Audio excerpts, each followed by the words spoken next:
Bienvenidos a Cuéntame de Economía. Soy Luz Elena Marcos y hoy hablaremos de qué te conviene, o más bien, qué evaluar al momento de decidir si compras o rentas una casa. Cuéntame de Economía. La realidad de la vida económica y tu bolsillo sin tanto rollo. Cuéntame de Economía.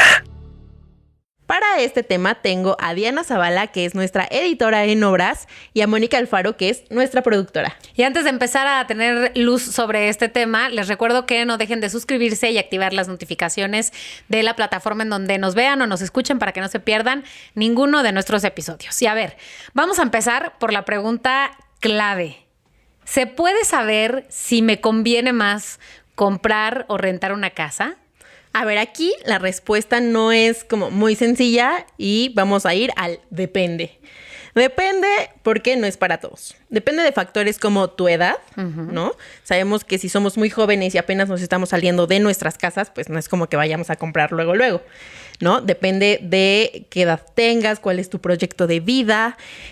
Por ejemplo, si tú estás todavía viendo como dónde trabajas o si te interesa mucho viajar al extranjero, pues a lo mejor la idea ahí va a ser rentar una vivienda. Si ya tienes una vida como más establecida, tienes hijos o a lo mejor tienes ya un proyecto, pues tal vez te convenga comprar una casa. El rentar o comprar sí depende mucho de la situación financiera de cada persona, de su estilo de vida y de los planes que tengan a futuro, ¿no? La mayoría de las personas, la mitad de los mexicanos, para ser precisos, deciden rentar una vivienda en lugar de comprarla por motivos financieros. Les voy a dar un poco más de datos precisos sobre por qué las personas deciden entre alquilar o comprar. De acuerdo a la encuesta nacional de vivienda del 2020, que es la más reciente, hay en el país 5.8 millones de personas que rentan su vivienda. De ellas, 51.4% lo hace porque no tiene recursos para comprar un inmueble, no pueden juntar para el enganche. Rento porque no puedo comprar.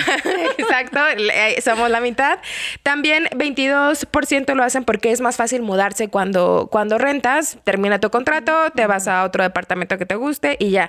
9.7% lo hace porque las rentas son más baratas que pagar una hipoteca. Lo sabemos, podemos encontrar rentas en 10,000, 15,000 pesos, en 20,000 pesos.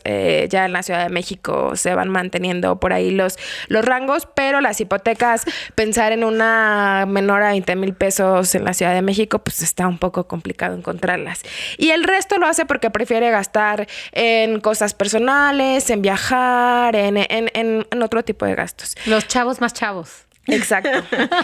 Por ejemplo, los nativos digitales, las personas que hacen home office, muchas prefieren rentar para unos 6 meses estar en la Ciudad de México, 6 meses en Estados Unidos, en la playa, trabajar desde cualquier parte. También tenemos a personas que tal vez planean seguir estudiar una maestría en otro país y demás. Claro. Entonces, en estos casos, pues tal vez no se trata de si me conviene rentar o no comprar, sino en este momento lo más cómodo es la renta. Fíjate que yo tuve una amiga que en pandemia se iba a las playas y conseguía precios, por supuesto, baratísimos, pero me encantó ese estilo de vida que llevó por un año porque dije, qué padre. ¿Y ahora todavía está en eso o ya no? No, ya renta en su casa en CDMX y todo bien. Se le acabó ese 20. Tuvo que volver a la oficina. Vamos a ir con cada uno de estos casos, pero antes de eso quiero pedirles a los podescuchas que nos dejen en los comentarios, por favor, aquí en el video de YouTube o en las redes sociales, @EXPEconomía o @ExpansiónMX,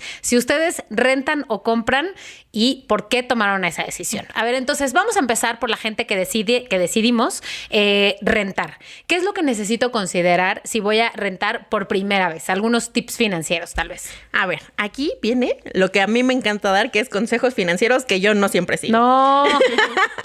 Bueno, empecemos por lo primero que tienes que hacer, aun cuando vivas con tus papás, por ejemplo, es separa ese monto que vas a destinar a la renta unos 6 meses antes, unos 3 meses antes si quieres, para que así sepas cómo es desprenderte de ese dinero o qué es no contar con ese dinero, ¿no? Tenemos también que tomar en cuenta que muchas propiedades te piden un depósito extra, ¿no? Te piden a lo mejor para alguna póliza jurídica, entonces debes tener estos gastos ya considerados y muy importante, el costo de mudanza. Sugiero que cotices antes cuánto te cobran, ¿no? Los traslados, cuál es la que mejor te conviene y así ya puedas emprender, pues, tu independencia. Ojo que aquí, digo, no estamos hablando específicamente de las mejores formas para salir de casa de tus padres, pero siempre está muy bien considerarlo para saber si rentar es la mejor opción para ti. Es cierto que el uso de las tarjetas de crédito debe ser con mucho cuidado, pero aquí es donde vale la pena que las utilices para comprar a meses cosas como un refrigerador, una cama, un colchón, y recordar que cuando uno se muda, al menos por primera vez, no necesitas tener la casa totalmente amoblada, ¿no? Una vez más adelante, pues tu mudanza te irá saliendo cada vez un poco más cara porque tienes más cosas. Pero bueno, Diana, ¿a quiénes les conviene comprar una propiedad? Hablemos de casa o de apartamento. ¿Y por qué? A todo el mundo nos conviene comprar una propiedad. Sabemos que los inmuebles son uno de los vehículos de inversión más seguro porque pones tu dinero en tabiques, ahí va a estar. No se va a perder a menos que haya una catástrofe, un incendio o que la zona en la que compraste deje de tener plusvalor. Sin embargo, aquí hay que considerar cuándo ya una persona podría comprar una vivienda, cuál es el momento adecuado, cuál es la etapa en la que podría considerar hacerlo. Y es principalmente cuando tiene planes a largo plazo, cuando ya piensa en establecerse en un lugar, por ejemplo, ya esta es la zona en la que me gusta vivir, el departamento que quiero comprar, entonces lo voy a hacer. Cuando ya tengo el dinero y la estabilidad financiera para hacerlo, porque como ya lo mencionamos, adquirir una hipoteca, que la mayoría de las personas compran su casa por hipoteca, representa un gasto mayor desde el inicio y también los pagos son más amplios. Tienes que cotizar en el Infonavit, en el Fobiste, también el banco te pide requisitos ya estables de salario, entonces es en ese momento. Y también muchas personas lo hacen cuando quieren invertir en un inmueble, ya sea que renten o que vivan en casa de sus papás y quieran comprar uno para que se vaya pagando solito, que es como el ideal que tienen muchas personas. El vivir de mis rentas. Exacto, es el sueño. ¿Pero eso vivir de mis existe rentas. todavía? No, vivir de Ay, tu Diana. Sí, o sea, sí existe para cuando ya tienes la edad suficiente, Claro. que tal vez ya pudiste comprarte un departamento, ya terminaste de pagar tu crédito y entonces ya puedes adquirir otro. Que primero se pague y luego ya puedes empezar a vivir de tus rentas. Se puede llegar, es un proceso complejo, sobre todo en ciudades como la Ciudad de México. Tal vez en otros estados sea un poco más sencillo, pero se puede llegar. Hay una empresa que se llama La House, es una PropTech, que son startups especializadas en propiedades, en donde ella hizo una encuesta sobre para qué quieren comprar vivienda a las personas. El resultado es que 54.55% de las personas que compran casa en México lo hace para invertir. Justo lo hacen con la visión de poner a la renta el inmueble o en un futuro venderlo y obtener ganancias de ahí. 18.18% lo hace para vivir con su pareja cuando ya se independizan y deciden juntarse, que también es bueno para la economía. Y el 9% para vivir en un lugar más tranquilo. Tal vez ya no buscan vivir con roomies, quieren estabilidad y demás, entonces lo hace por eso. Para cuando ya no estemos para las fiestas en lunes y martes. Pero también si compras puedes hacer fiestas el lunes y Sí, martes. Bueno, pero a lo mejor ya mi espíritu viejito ya no ya permite tú decides. eso. Ok. Dejemos de lado las fiestas cuando ya no quieres estarle diciendo a tus roomies que laven sus trastes, a lo mejor ahí de ya, acuerdo. ya. Y pero cuando decides que es el momento de comprar una vivienda o estás llegando a esa etapa, tienes que considerar pues el dinero que vas a invertir, porque Sobre muchas todo. veces nos imaginamos que pues si lo que pago de renta lo puedo pagar en mi hipoteca, pues mejor me voy a comprar un inmueble, y no, hay que considerar muchos otros elementos y pagos que se realizan y que por eso se hace tan compleja esta labor de adquirir un inmueble.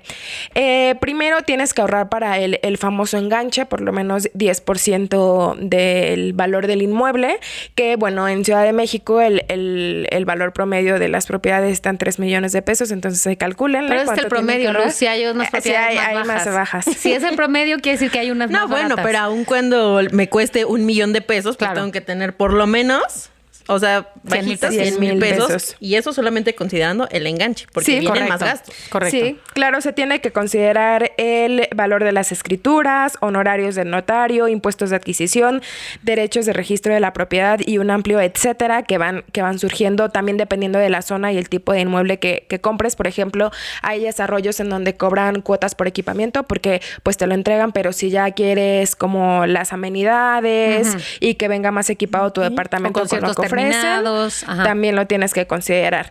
La mudanza que también se contempla cuando rentas un inmueble y demás. En total es que si vas a comprar un departamento de $1,000,000 en un caso hipotético, tendrías que estar ahorrando por lo menos $200,000.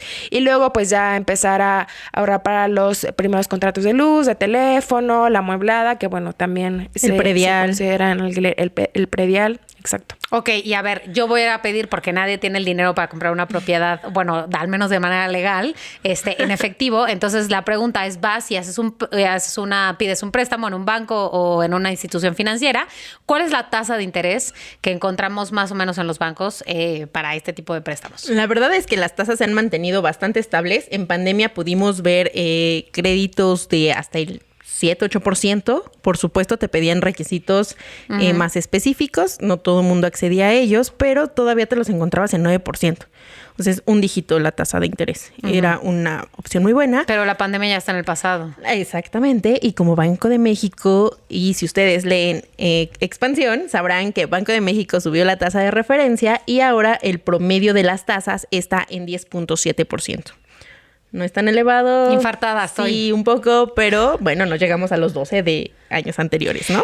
Me parece muy importante que menciones esto porque muchas veces tenemos la idea de, este departamento cuesta 2.5 millones, lo divido en 10 años y voy a estar pagando tanto dinero, y no, siempre se tiene que considerar que se va a pagar. La tasa de interés. Ahora, es mejor eso, o bueno, yo considero que es mejor eso que nada, porque como bien decías, tienes ladrillos, tabiques, y si todo sale mal y piensas así en el mundo más catastrófico, bueno, pues vendes tu propiedad y no empezamos desde cero, ¿no? Las emergencias pasan. Bueno, y ahora estamos más acostumbrados a que los edificios, sobre todo, digo, no hablo de una casa privada particular, pues, pero los edificios sobre todo tienen muchas amenidades y espacios para convivir en comunidad y lo que tú quieras. Entonces, ¿cuáles son esos espacios o esa infraestructura que está ahorita siendo más demandada en las viviendas? Pues con la pandemia esto se transformó mucho. Influye mucho tanto la pandemia como las nuevas generaciones que comienzan a independizarse. Ahora son los millennials los que buscan estos espacios y también las zonas en donde estén los nuevos desarrollos, ¿no? Hay algunas fórmulas que calculan las desarrolladoras y es dependiendo de la zona en la que esté el edificio, del tamaño de los departamentos, las amenidades que se ofrecen y también las que buscan las personas. Con la pandemia nos dimos cuenta de que es muy importante tener espacios abiertos en el lugar en el que vives. Entonces las terrazas, los balcones, los roof garden se comenzaron a cotizar mucho más porque ante la imposibilidad de salir a la calle, pues ¿qué hacían? Se subían al roof garden, no compartían espacio con muchas más personas que con sus vecinos y pues listo, ¿no? De hecho, hubo alguna apropiación de espacios porque había personas que subían al techo a hacer yoga, aunque no hubiera sido un espacio habilitado antes. Entonces se comenzó a buscar esto.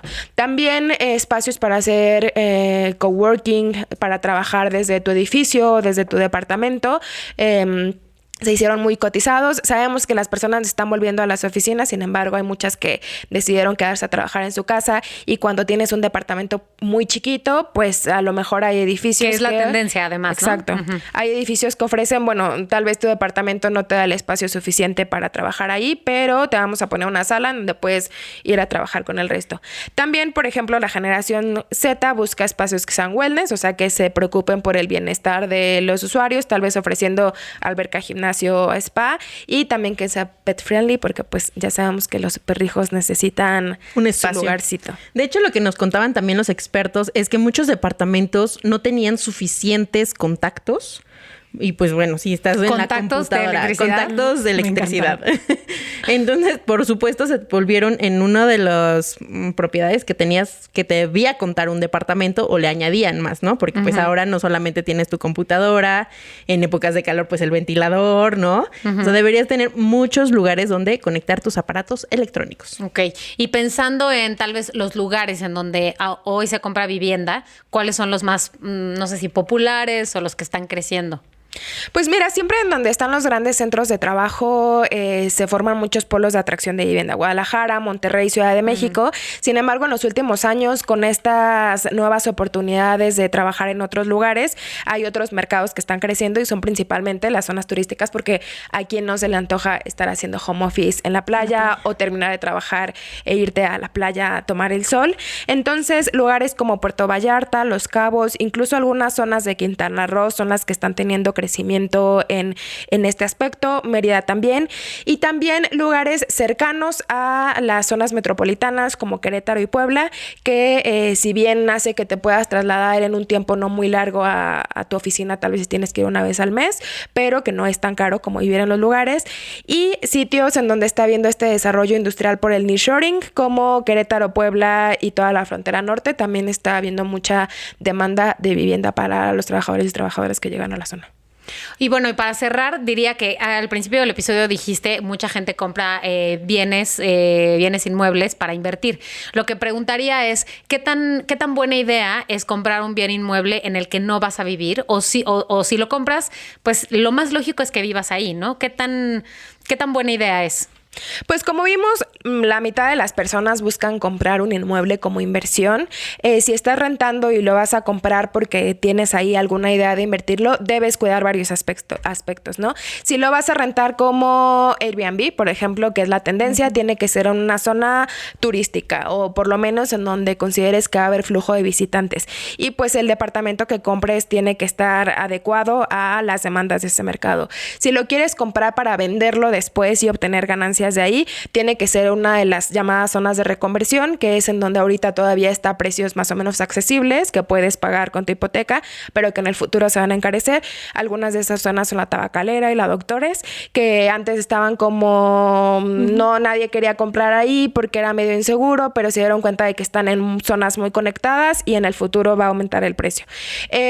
Si la quieres para vivir tú en el futuro, pero mientras tanto pues tienes esto de estar saltando de un lugar a otro o estás acomodado en el lugar en el que rentas, no tienes necesidad de mudarte, pues entonces tiene que ser el departamento o la casa completamente a lo que buscas para vivir después de manera más tranquila. Es decir, sí conviene, pero también tienes que tomar en cuenta las finanzas y todos estos elementos dependiendo de para qué comprarías el departamento. El tema de la movilidad también es relevante, ¿no? O sea, algo que también nos contaban los expertos es que mientras que los roof gardens, ¿no?, las terrazas se convierten en estos espacios más demandados, los espacios de estacionamiento ya los solicitan, no una caída impactante, pero sí se solicitan cada vez menos porque ¿qué buscan las personas? Bueno, lugares que estén conectados, que haya transporte público, que a lo mejor haya ciclovías, ¿no? Entonces te puedes mover de diferentes maneras. Claro. Me quedo sin dudas, pero no con menos angustias. Muchas gracias a las dos por resolver mis preguntas. Gracias a ustedes. Y bueno, si este episodio fue de su interés y tienen más dudas, no duden en escribirnos aquí en YouTube. Pueden hacerlo o en @xpeconomía en Twitter, en @expansión.mx. Y bueno, también recuerden que en las plataformas de audio pueden dejarnos sus comentarios. Yo soy Luz Helena Marcos y esto fue Cuéntame de Economía. Cuéntame de Economía, un podcast de Expansión. Disponible todos los lunes en nuestro canal de YouTube.